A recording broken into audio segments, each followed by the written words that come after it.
तो भाई अभी जानवी और डेंजर सो रहे हैं।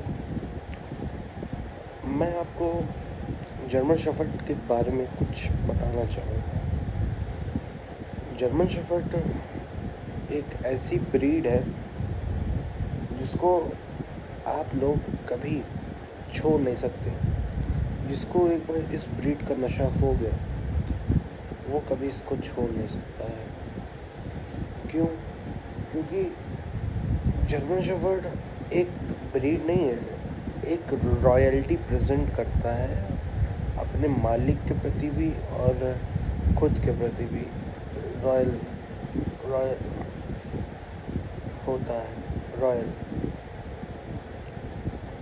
लॉयल भी होता है और इससे रॉयल्टी भी हमारी प्रेजेंट होती है कि कैसे क्या होना है।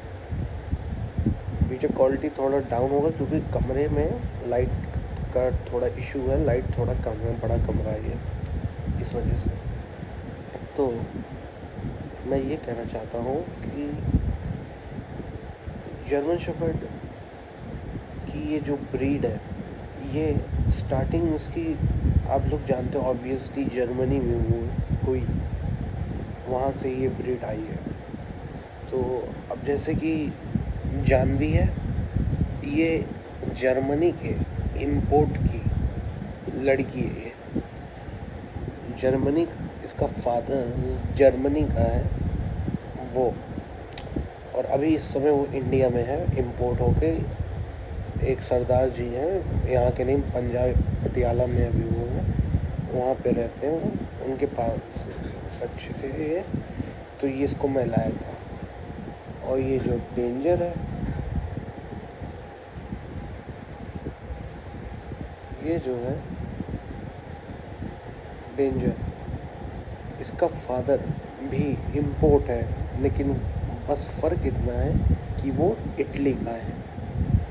इटली का इंपोर्ट है इसका फादर, और इटली का चैम्पियन भी है, जर्मनी का चैम्पियन भी इसका फादर है, जानवी का। डेंजर का फादर इटली का है। आप जो लोग जर्मन शेफर्ड वाले होंगे, पुराने जर्मन शेफर्ड वाले, उनको इसके फादर का नाम पता होगा और इसके भी फादर का नाम पता होगा। इसका फादर अभी नया है। इसके फादर, डेंजर की फादर की अभी मेरे ख्याल से डेथ हो गई है। एक मिनट। तो इसके फादर का नाम अयाक्स डिविल्ला अल्बा है। पुराने जर्मन शेफर्ड वाले जो होंगे वो जान चुके होंगे कौन है इसका फादर।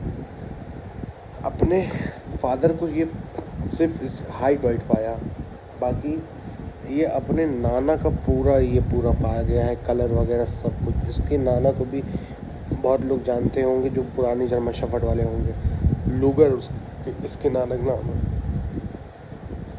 तो यही चीज़ होता है, पेपर में इनकी पूरी ब्लड लाइन लिखी होती है जर्मन शेफर्ड्स की, जो शो वाले होते हैं। फादर कौन था, मदर कौन है, मदर साइड क्या है, फादर के साइड के मदर फादर कौन है, मदर के साइड के मदर फादर कौन है, ये सब मैटर करता है एक जर्मन शेफर्ड पेपर में भी और शो में भी। अब ये है जानवी, इसके फादर का नाम तिब्बत वॉम मैसीना है। अब पेपर में इसके फादर के भी मदर फादर का भी नाम होगा, समझ रहे हो आप, और उनके भी मदर फादर का भी उस पेपर में नाम होगा। 3 पीढ़ी का नाम होता है, और इसकी मदर साइड के भी मदर फादर का नाम होगा और उनके मदर फादर का भी मदर फादर होगा। ये चीज़ होता है। केसीआई चीज़ में ये हो गया। अब जैसे अब इस समय आ गया WUSV। अब WUSV में क्या है गाइस, कि वो फॉरेनर का है। वो उस पर जैसे आप WUSV से आप पेपर आप अप्लाई करते हो अपने डॉग का, तो इससे ये होगा कि आप इंडिया में हो लेकिन विदेश में भी आप अपने डॉग को शो कर सकते हो, और इससे लिंक भी आपकी हो जाएगी विदेशों में भी, और इंडियन जो रहेगा वो तो रहेगा ही।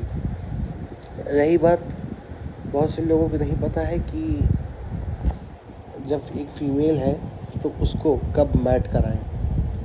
अब देखिए, फ़ीमेल को अगर मैट कराना है पेपर के हिसाब से, जो लोग पेपर नहीं बनाते वो लोग तो जैसे हीट आ जाएगी पहली हीट पे ही करा देंगे। तो ऐसा नहीं करना है गाइस, ये सही रूल है नहीं। केसीआई इसको कभी भी अप्रूव नहीं करता। केसीआई का रूल ये है फीमेल 24 मंथ्स की जब हो जाएगी आप तब उसको मैट करा सकते हैं, तभी उसका पेपर भी बनेगा। अब बहुत लोग होंगे जो पैसे के चक्कर में फर्जी पेपर बनवा लें, तो वो सब काम नहीं होता है। अब जैसे ये जानवी है, इसको मैं शो कराऊंगा, इसको मैं लड़ाऊंगा शो में अच्छे से। जब तक ये 24 महीने की नहीं आएगी तब तक मैं इससे एक भी लीटर नहीं लूँगा। और इसके लिए मैं भी डॉग भी ढूंढ रहा हूँ। अभी आपको जो लोग डॉग्स वाले होंगे उनको पता होगा, अभी एक नया डॉग आया है VF1 डॉग, कैल्वाडोस। तो अभी के लिए वो डॉग बेस्ट है, लेकिन उससे मैट अभी मैं नहीं करूँ। क्या पता इसके हिट के टाइम पे उससे भी बढ़िया कोई डॉग आ जाए, क्या पता। तो ये होता है। अब बहुत से लोग इसमें होंगे कि भाई इम्पोर्ट डॉग में लाने का कितना खर्चा होता है। तो गाइस आप लोग हंसोगे या कुछ भी होगा, लेकिन मैं जो रियलिटी बता रहा हूँ, शिपिंग वगैरह का चार्ज लेकर अगर आप बाहर का इम्पोर्ट चैम्पियन कुत्ता मंगाते हो, आप नॉर्मली चैम्पियन मंगाते हो, 60 से 70 लाख रुपए लगता है। 60 से 70 लाख, जो कोई मामूली अमाउंट नहीं है, समझ रहे हैं आप लोग। 60 से 70 लाख रुपए, बस यही चीज़ है। लेकिन कोई ना, इसीलिए आदमी इंपोर्ट नहीं लाता जल्दी, इंपोर्ट के बच्चे ले लेता है। क्योंकि कभी कभी ये चीज़ होता है, BI जो होता है, ब्रीड ऑफ इंडिया, वो इंपोर्ट को भी हरा सकती है। अब जैसे ये डेंजर है, इसने इंपोर्ट डॉग्स को भी हराया है, BI हो के भी। तो ये मैटर करता है कि BI किसी से कम नहीं होता। इंपोर्ट बस ये है, इंपोर्ट कुत्ता आ जाता है तो इंपोर्ट कहलाता है वो, बस ये चीज़ है। बाकी आप ले सकते हो। मैं तो कह रहा हूँ BI is the best option for you to presenting show and litres.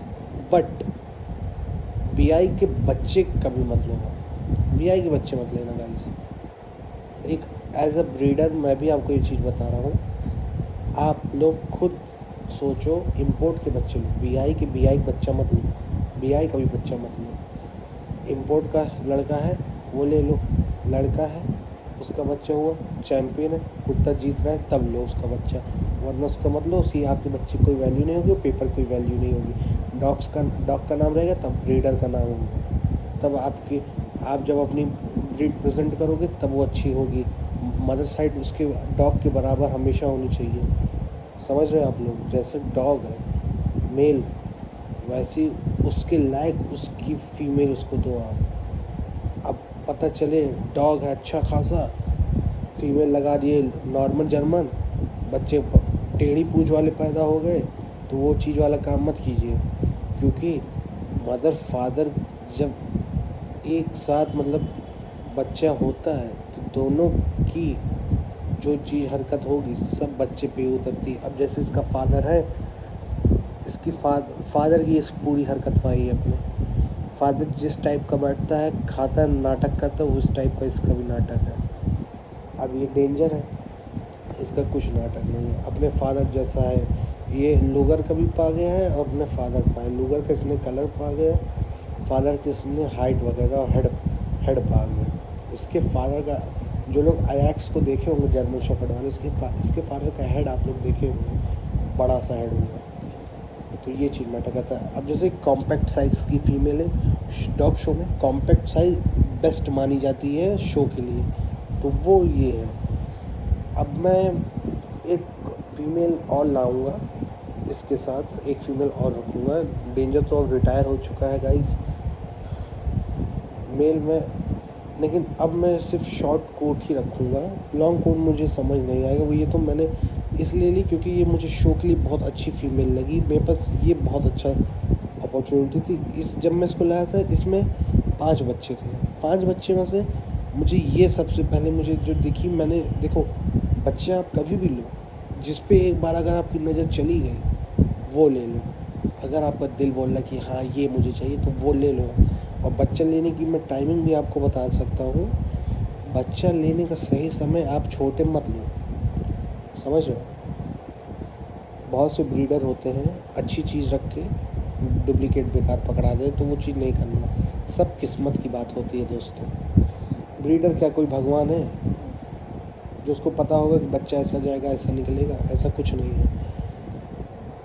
3 महीने के जब 2.5 महीने के अगर बच्चे हो जाए उसमें से आप छांट लो, आप देख लो।